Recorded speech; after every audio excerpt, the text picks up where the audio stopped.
ಹಿಂದೆ ಸಿದ್ದರಾಮಯ್ಯನವ್ರ ಕೇಸಲ್ಲಿ ಯಾರೋ ಒಬ್ಬರು ಅರ್ಜಿ ಕೊಟ್ಟರು ಅಂದ ತಕ್ಷಣವೇ ಶೋಕಾಸ್ ನೋಟಿಸ್ ಕೊಟ್ಟು ನಾವು ಗವರ್ನರ್ ಅವ್ರಿಗೆ ನಮ್ಮ ಕ್ಯಾಬಿನೆಟ್ ಅಡ್ವೈಸ್ ಮಾಡಿದ್ರು ಕೂಡ ಇದನ್ನು ತಿರಸ್ಕಾರ ಮಾಡಿ ಅಂತೇಳಿ ನಾವು ರಿಕ್ವೆಸ್ಟ್ ಮಾಡಿದ್ರು ಕೂಡ ಅವರು ಸ್ಯಾಂಕ್ಷನ್ ಮಾಡಿ ಪ್ರಾಸಿಕ್ಯೂಟ್ ಮಾಡಲಿಕ್ಕೆ ಮತ್ತು 17A ಪ್ರಕಾರ ಅದನ್ನು ಆಗಬೇಕು ಅಂತೇಳಿ ಅವರು ಅನುಮತಿಯನ್ನು ಕೊಟ್ಟಿದ್ದಾರೆ. ಅಂದರೆ ಅದು ಇನ್ನೂ ತನಿಖೆ ಆಗಿರಲಿಲ್ಲ. ಇಲ್ಲ ಯಾವುದಾದ್ರು ತನಿಖೆ ಆಗಿ ರಿಪೋರ್ಟ್ ಬಂದಿದ್ರೆ ಅದು ಬೇರೆ ವಿಚಾರ. ಅವ್ರದ್ದು ಭಾಗಿಯಾಗಿದ್ರೋ ಇಲ್ಲೋ ಅನ್ನೋದು ಅದು ಬೇರೆ ವಿಚಾರ, ತನಿಖೆ ಆಗಬೇಕು. ಇಲ್ಲಿ ಎಲ್ಲ ಅವರ ವಿಚಾರದಲ್ಲಿ ಭಾಗಿಯಾಗಿದ್ದಾರೆ ಅನ್ನೋದು ವರದಿ ನಮ್ಮ ಹತ್ರನೂ ಮಾಹಿತಿ ಇದೆ, ಗವರ್ನರ್ ಹತ್ರನೂ ಮಾಹಿತಿ ಇದೆ.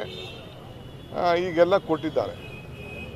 ನಾವು ಕೊಟ್ಟಕ್ಕೆ ಅವರು ಕಳಿಸಿದಾಗ ಅದನ್ನು ಒಂದು ವಾರನೋ 10 ದಿನನೋ ಟೈಮ್ ತಗೊಂಡು ಕ್ಲಾರಿಫಿಕೇಷನ್ ತೆಗೆದುಕೊಂಡು ಪರ್ಮಿಷನ್ ಕೊಡ್ಬೋದಾಗಿತ್ತು. ಆದರೆ ನಮಗೆ ಏನು ಅನುಮಾನ ಅಂತಂದರೆ ಈ ಗವರ್ನರ್ ಆಫೀಸು ಇದು ರಾಜಕೀಯದ ಆಫೀಸ್ ಆಗಬಾರ್ದು. ನಾವ್ಯಾರೂ ಪರ್ಮನೆಂಟ್ ಇಲ್ಲ ಇಲ್ಲಿ. ನಾನು ಇಲ್ಲಿ ಪರ್ಮನೆಂಟ್ ಇರ್ಲಿಕ್ಕೆ ಆಗೋದಿಲ್ಲ, ಗವರ್ನರ್ ಕಚೇರಿನೂ ಪರ್ಮನೆಂಟ್ ಇರಲಿಕ್ಕೆ. ಗವರ್ನರ್ ಕಚೇರಿ ಇರ್ತದೆ, ವ್ಯಕ್ತಿಗಳು ಇರ್ಲಿಕ್ಕೆ ಸಾಧ್ಯ ಇಲ್ಲ.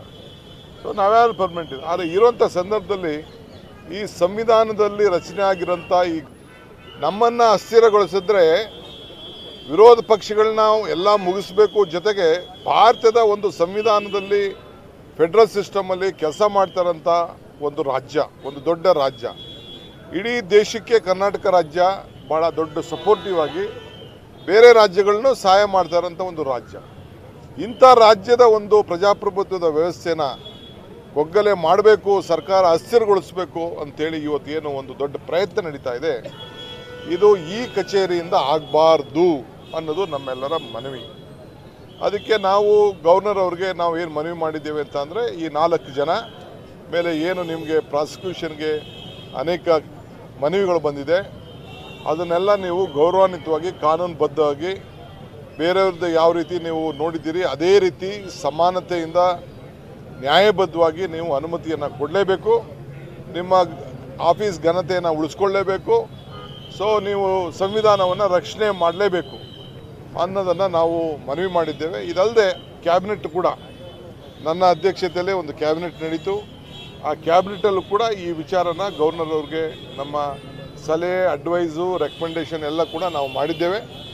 ಆ ಪ್ರಕಾರ ಕಾನೂನನ್ನು ಉಳಿಸ್ಬೇಕು ಅಂತೇಳಿ ನಾವು ಅವ್ರಿಗೆ ಮನವಿಯನ್ನು ಮಾಡಿದ್ದೇವೆ. ಸೊ ಅವರು ಇದನ್ನು ಅವರು ನಮ್ಮ ಹತ್ರ ಏನೂ ಇಲ್ಲ, ನಾನೆಲ್ಲ ವಾಪಸ್ ಡಿಸ್ಪೋಸ್ ಮಾಡಿದ್ದೀನಿ ಅಂತ ಕೂಡ ಒಂದು ಮಾತನ್ನು ಅವರು ಹೇಳಿದ್ದಾರೆ. ಸೊ ಅವ್ರಿಗೆ ನಾವು ಹೇಳಿದ್ದೇವೆ ಇದ್ರ ಬಗ್ಗೆ ನೀವು ಮಾಡಬೇಕು ಅಂತ. ನಾವು ಅದನ್ನು ರೀಚೆಕ್ ಮಾಡ್ತೇವೆ. ಅದನ್ನು ನನ್ನ ಮಾತ್ರ ಯಾಕಿಲ್ಲ ಅಂತ ಹೇಳ್ತಾ ಇದ್ದಾರೆ, ನಿಜನೋ ಸುಳ್ಳು, ಕಳಿಸಿರೋದು ನಿಜನೋ ಸುಳ್ಳು, ಅದೆಲ್ಲ ಕೂಡ ನಾವು ಅದನ್ನೆಲ್ಲ ನಮ್ಮದು ಬೇರೆ ಲೆವೆಲಲ್ಲಿ ಅದೇ ಕೆಲವು ಕ್ಲಾರಿಫಿಕೇಷನ್ ಕೇಳಿರ್ಬೋದು, ಅದೆಲ್ಲ ನಾವೆಲ್ಲ ರೀಚೆಕ್ ಮಾಡ್ತೀವಿ. ಬಟ್ ನಾವು ಗವರ್ನರ್ ಅವ್ರಿಗೆ ಒತ್ತಾಯ ಮಾಡ್ತಾಯಿದ್ದೀವಿ, ಸಂವಿಧಾನದ ಗೌರವ, ರಾಜ್ಯಪಾಲರ ಹುದ್ದೆ, ರಾಜ್ಯಪಾಲರ ಕಚೇರಿ, ಆ ಗೌರವವನ್ನು ನೀವು ಕಾಪಾಡಿಕೊಂಡು ಇದಕ್ಕೆ ಪ್ರಜಾಪ್ರಭುತ್ವದ ವ್ಯವಸ್ಥೆಯಲ್ಲಿ ಪಕ್ಷಾತೀತವಾಗಿ ನೀವು ನಡ್ಕೊಳ್ಬೇಕು ಅಂತೇಳಿ ನಾವು ಒತ್ತಾಯವನ್ನು ಮಾಡಿದ್ದೇವೆ. ರಾಜ್ಯಪಾಲರ ಸ್ಪಂದನೆ ನಿಮಗೆ ನ್ಯಾಯ ಸಿಗುವಂತ ಭರವಸೆ ಮೂಡಿಸಿದೆಯಾ ಸರ್? ನೋಡಿ, ನಮ್ಮ ಡ್ಯೂಟಿ ನಾವು ಮಾಡಿದ್ದೀವಿ. ನಾವು ರಾಜ್ಯದ ಜನತೆ ಹಿತಕ್ಕೋಸ್ಕರ ನಾವು ಹೋರಾಟ ಮಾಡ್ತಾ ಇದ್ದೀವಿ. ಅವರು ಮಾಡಲೇಬೇಕಾಗಿದೆ, ಅವ್ರಿಗೆ ಆಪ್ಷನ್ನೇ ಏನಿಲ್ಲ. ಅವರು ಪ್ರಾಸಿಕ್ಯೂಷನ್ ಪರ್ಮಿಷನ್ ಕೊಡಲೇಬೇಕಾಗಿದೆ, ಕೊಡ್ತಾರೆ ಅಂತೇಳಿ ನಮಗೆ ವಿಶ್ವಾಸ ಇದೆ.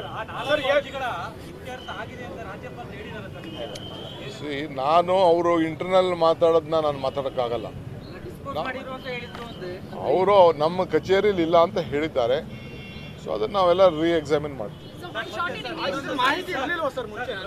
So today on behalf of the Congress party, about 136 legislators and about more than 30 council members and about 10 parliament members, including the former Chief Minister Mr. Veerappa Moily ji and some of the former ministers also, we all met the Excellency Governor of Karnataka. We had seeked his time. Today he was very kind enough to give us time. We all requested him. He gave us an audience. We presented our case that we are not discussing the matter connected to Mr. Siddaramaiah ji. It is a matter connected to the office of this governor. We want the constitution to be protected. We want the The ethical values of the governor office should be to be protected. Equal treatment should be given to everyone.